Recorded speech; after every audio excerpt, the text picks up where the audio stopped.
Jenny, you seem a bit upset today. Is something going on? No, nothing's wrong. No, you just seem like last week you were so talkative and today you're seeming really quiet. Well, it's my dad.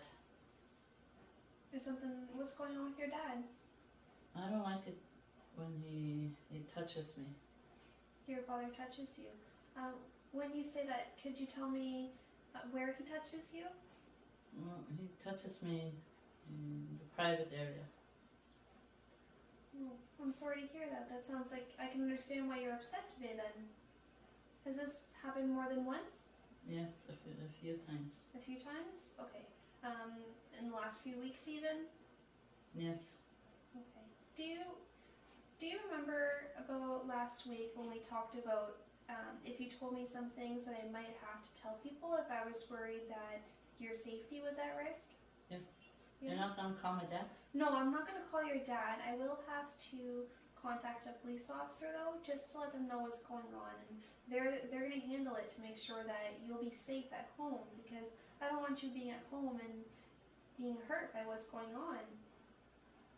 Do you understand that I'm going to have to do that? Yes, I understand. Okay, but we'll make sure that when I call them, they're going to be really helpful. They might come to your house, but they'll make sure that whatever's going on, that you'll be safe. Okay? Okay. Okay.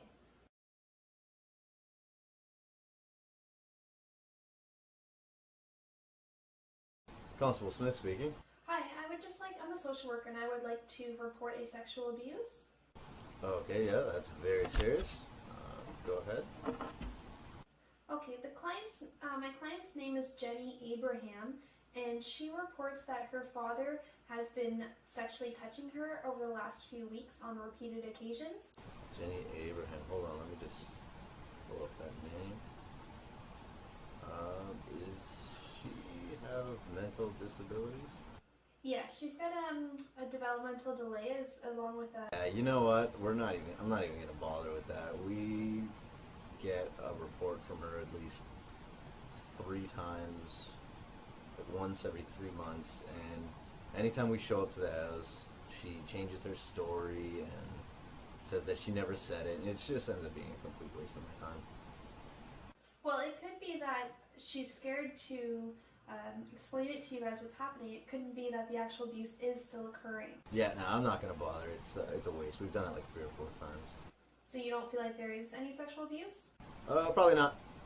But what if there is? Isn't it your duty to follow up every single time? There never is. She changes her story, and we got better stuff to do. So if you come up with some actual hard evidence or whatever, feel free to give me a call back, and we'll see it through. Have yourself a good day.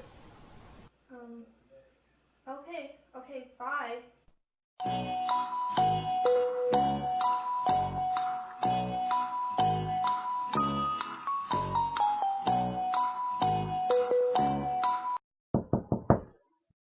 Come on in, Sarah. Hi, Jim. Do you have a second? For you, Sarah, anything. How are you? I'm pretty good. I'm just a bit concerned about a client of mine that I met last week. Her name is Jenny. All right. Go on. Basically, she disclosed to me that there had been an issue of sexual abuse. Her father had been touching her, and I told her that I would follow up with the police, and when I called the police officer, he basically didn't care, and he said she's always complained, she takes back her story, and didn't believe me at all, that he said the abuse probably wasn't even happening. And I'm just concerned because I feel like it's our right to actually disclose to the police and they should follow up. I can't believe he would say that and would not take the report. How unbelievably unprofessional. And you were right to come to me with this, Sarah. What can I help you with moving forward? Well, I just kind of looked at the social workers code of ethics and I noticed there was 3 points that basically show that we should actually pursue that it is followed up with the police. The first point was a social worker or social service worker shall maintain the best interests of the client as is a primary professional obligation.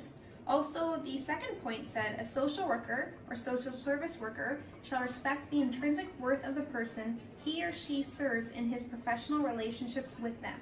And even the last point I thought kind of fit as well. A social service worker shall advocate change in the best interest of the client and for the overall benefit of society, the environment, and the global community.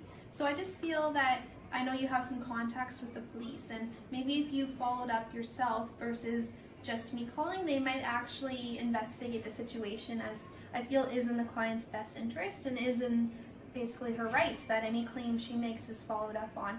Would you be able to do that? I would be more than happy to do that for you, Sarah. This matter definitely needs to be brought forward. But, just so you know, there is a fourth code that applies. And that one would be number 3 in your handy book.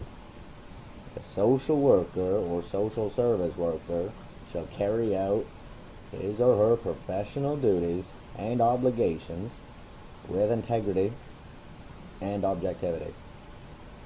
Okay, thank you. Let me know how it goes. I will for sure keep you updated, Sarah. And great work.